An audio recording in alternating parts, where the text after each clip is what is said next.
not a philosopher, so I'm skating on thin ice in giving this talk, but I'm looking forward to seeing what I can do and see what you think about this. So Nash asked me to talk more about Jung, and I think Roger set us up quite nicely to explore a little bit more depth Jung. Now, Jung is a huge titanic figure. He covers an enormous amount of ground, which I can't do justice to in this short talk. But what I want to do is unpack some of the themes that he raises to ask this question about the self and expanding the notion of the self to think about soul. Before I do it, one of the huge inspirations for Jung was Nietzsche, who we've been talking a lot about in the sessions that Nash has been leading. And one of the things that Roger indicated is that Nietzsche brought to light, or he examined this question about the death of God. If God has died and we no longer have God, and with that God, the whole Christian superstructure of how to live, how to be, what is our life for, how do we orient ourselves in the pursuit of our own self-development if we take the superstructure of Christianity and put it to one side. Nietzsche explored almost from the ground up, how would one create one's own values? How would one create one's own life if the pursuit of maximizing one's potential is now the new orientation that we should orientate ourselves towards? And of course, this notion that Nash has been talking about, the Übermensch, the Superman, not Superman as I can fly around and conquer the world, but Superman as I can look to understand and co-opt myself in my own process of transformation so that I can become the best I possibly can be. And that is an orientation towards life. And as he put it, life, affirming life. Life is the fulfilling of potential, the fulfilling of energy, the fulfilling of one's self-creation, and that being an aesthetic in and of itself. How do we go about doing that? And is it possible to create one's own values in pursuit of developing oneself and maximizing one's full potential? And Nietzsche, I think, gave us a hint that he thought that was possible. Now, Jung was very inspired by Nietzsche, but Jung took Nietzsche's ideas, if you like, and delved into the psychology of what would that look like if we were to be able to maximize our potential. We know, as Nietzsche said, there are drives internally that we need to wrestle with in order to find a way of coordinating and co-opting the energies within us in that pursuit of that journey. Now, Jung took that as a challenge to investigate, perhaps deeper than anyone has done before, what exists within the psyche. What are we talking about if we were to go on that journey?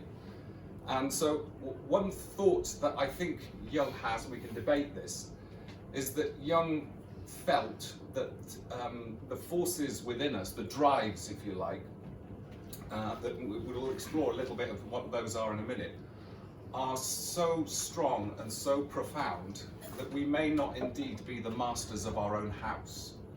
That some of the forces and some of the energies and some of the originating forces within those drives are beyond our control, and therefore it throws into question, can we really create our own values, or is this a kind of kidding of ourselves that we can do this? So I'll throw that out there as a kind of framing. Now, well, let's go into Jung's notion of the psyche or the soul. Now, there's a lot of moving parts here, so I'll do the very simple ladybird version, just so we can zip through it quickly. So Jung has this notion of the psyche of composing of multiple elements, and I think that the key ones is the persona. How do we act when we're in the world? How do we want to be seen? If we want to be liked, if we want to be respected, what we truly feel and how we act can be quite different. And that persona may be, your work persona, you act in a certain way. If you're a lover, you'll be in a certain way. If you're a parent, you're in a certain way. So the way that we express the self can be quite different depending on what context we're in. And we want to be usually loved and respected. So there's kind of pressure from the outside to shape how we express ourselves in relation to the outside world and the roles we play, so the persona. Now the persona is, if you like, if that's the surface, the deeper inside is the ego, which is the self, if you like, that's trying to hold together who I think I really am, the I that I experience in consciousness, and is mediating, if you like, with the persona to kind of craft how I'm going to portray myself in various contexts.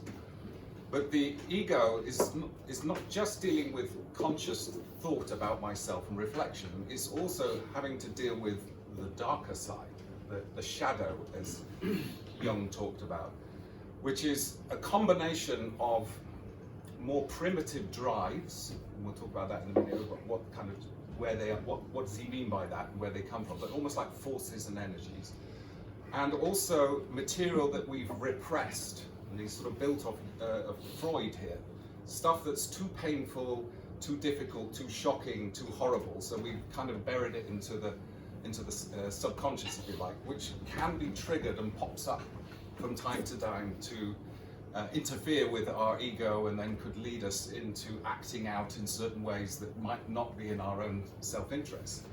So the ego, if you like, is trying to mediate between how we're projecting ourselves through the persona and what's coming in at us and how we want to be seen, and also these forces inside. So we've covered a little bit what those are. Now, what about these forces? Why is it that Jung feels that the idea of being able to be the master of your own house is perhaps slightly questionable? So he talks about drives, and I will do a very simplistic kind of scoot across what is a complex area and pull out some of them to give you a sense of what Jung's talking about. So he talks about drives, we may call them instincts if you like, that come from the body, the physical drives. So this notion of libido, we have a libido, that's a drive that creates a certain energy that makes us act out in certain ways. And these drives are not just a kind of dumb directive force. What Jung goes on to talk about is that these drives actually manifest like sub-personalities. So it's not just a feeling or an energy, it actually expresses itself in a different way. So if you think about, dare you think about this, how you are when you're horny, what you think, what you say, what you do, how you act is very different from, say, when you're hungry. You know, what am I going to focus on? What do I do? So it's almost like you change your personality, if you like. There's a sub-personality that takes over, that changes who you are. So there's the biological ones. There's also emotional drives. So Jung is very interested that emotions aren't just feelings. Emotions are also sub-personalities. So if you think of yourself when you're angry, it's not just a feeling. When you're angry, you will think in certain ways, you will say certain things, you will probably even act out in certain ways, because it's like you're possessed by the anger, or possessed by the libido. And what Jung says is that this is almost like a possession of a drive that through evolutionary history has evolved for millions of years through our animal evolution. And what we've done is inherited a force from evolution that's active in our psyche. It's not our energy, it's energy bequeathed to us by evolution that's inside of us that then is triggered and acts out in particular circumstances. So is our anger something millions of years old that inhabits us, that we're trying to get control of? He suggests that it probably is, and therefore there is a challenge in controlling something that actually comes from without, comes from history, comes from evolution. So we've got the physical ones, we've got the emotional ones. He also talks about, through evolutionary history, there is a refinement of the male and the female roles throughout history. And that this is going very simply, there is a feminine energy, the anima, and a masculine energy, the animus. And it's not a case that all men have the masculine and all female have the feminine. It's constituent, it's in both of those forces and energies are within everyone. And it's just with men, the animus is more likely to be dominant, and for the female, the anima. But they are both present in us, and part of overcoming, if you like, or fulfilling yourself is to recognize that the other element, the feminine is in the masculine is in the feminine, and being able to understand that men can go out and conquer and protect and defend and build, but they can also nurture and care when needed to, and that those aspects, if you like, need to be recognized and brought together. So those two, if you like, meta drives or orientation. But it doesn't stop there. As we grow up and get older and we become socialized into the world, we're exposed also to roles that we might want to play. And so what Jung draws attention to is that other types of drives, if you like, or archetypes as he talks about, have evolved through perhaps millions of years of evolution of tribal history passed down through generations and cultures. The idea of the good father, the idea of the king, the idea of the joker who can play with it. These are forms and roles that through millions of years and hundreds of thousands of generations have played a critical role in being able to enable our social and tribal groups to function effectively, and that those, if you take a modern evolutionary approach, that those have, by acting them out, and one could say epigenetically being activated, that we've now processed and into the genetic infrastructure the ability to hand on these things into us, so that what we see as the ideal father or the ideal king or the joker, or there's a whole bunch of archetypes that Jung surfaces, are things that exist in the psyche of all of us as part of a collective consciousness, as he calls it. And when you look across mythologies and religions, you see the same sorts of patterns coming up time and time again. So it seems as though that these are also, if you like, forces or drives or archetypes, as he says, that we are drawn to or relate to or can inhabit.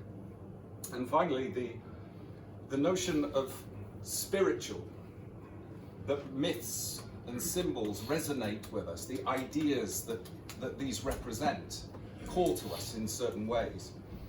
And I mean, there's a lot to be said about that, so I won't dwell on it too long, but one facet of these ideas and myths that perhaps bring us up to the modern day is that things like ideas that then can become ideologies can also have their own energy. And he explores this idea that do we have ideas or do ideas have us? We've all met someone who's been ideologically possessed by some belief system, which is like a way that they see the world. They're completely drawn into it, whether it's radical environmentalist or ISIS terrorist or radical feminist or whatever it might be. There's almost as though the ideas possess them and that they can only see the world through that. So Jung really explores that there are multiple dimensions that are of force inside us that make it very difficult for us to really think logically and rationally about what my individual value system is and how I'm going to manifest and become my true self. So Jung says, in order to get your house in order, there's a really important piece to be done, which he calls individuation, which is the ability to self-reflect on yourself and to notice that there are these forces and there are these drives at work.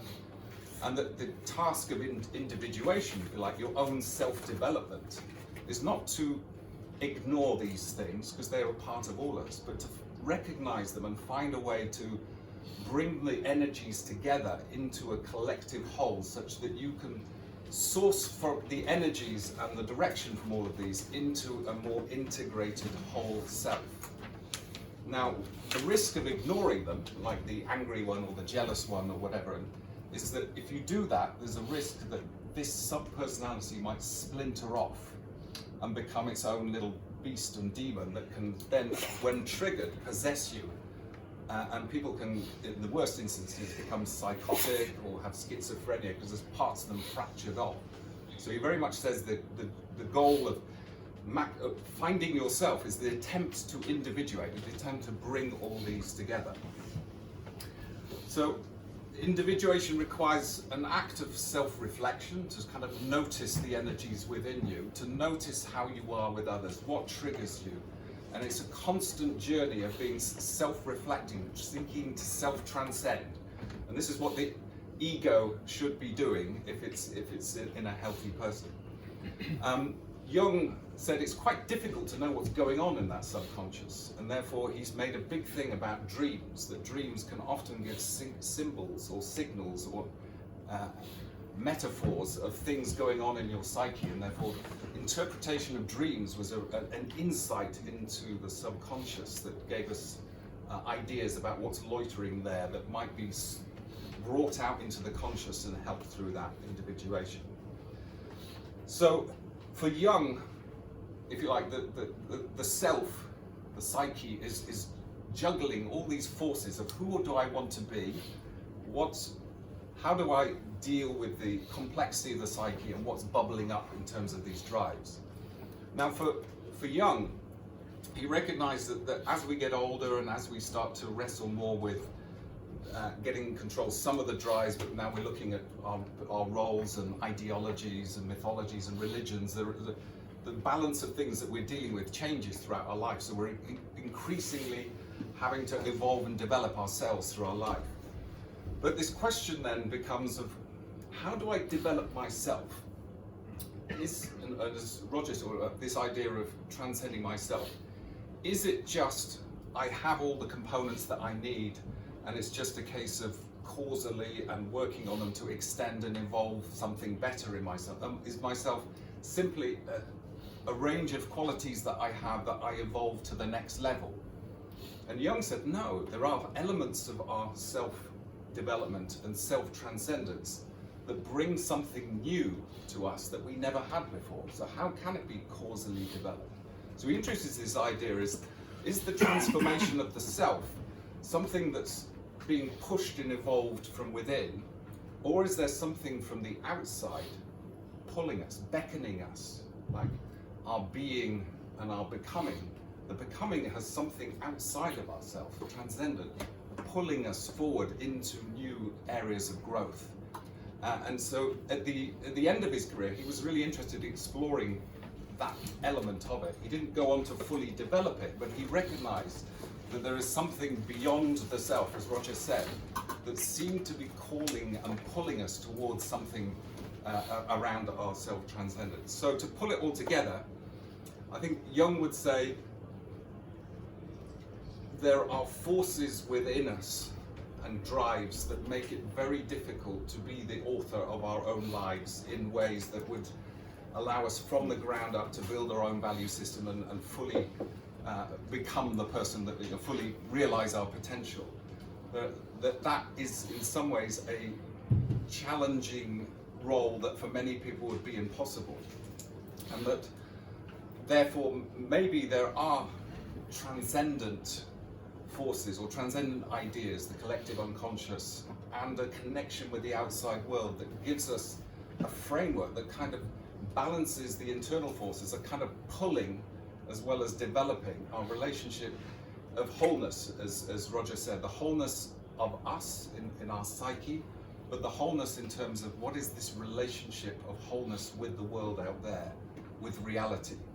And that the soul is essentially our future ideal self, trying to provide the guide for our own development in relationship with the outside world.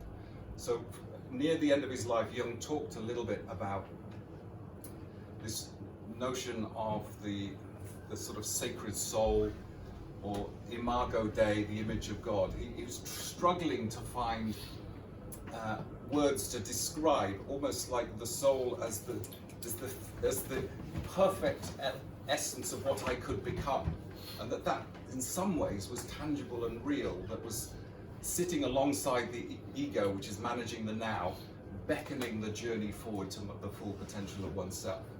So I think I'll leave it there as about as far as I can get. I hope that made sense and was interesting. Thank you very much. Thank you.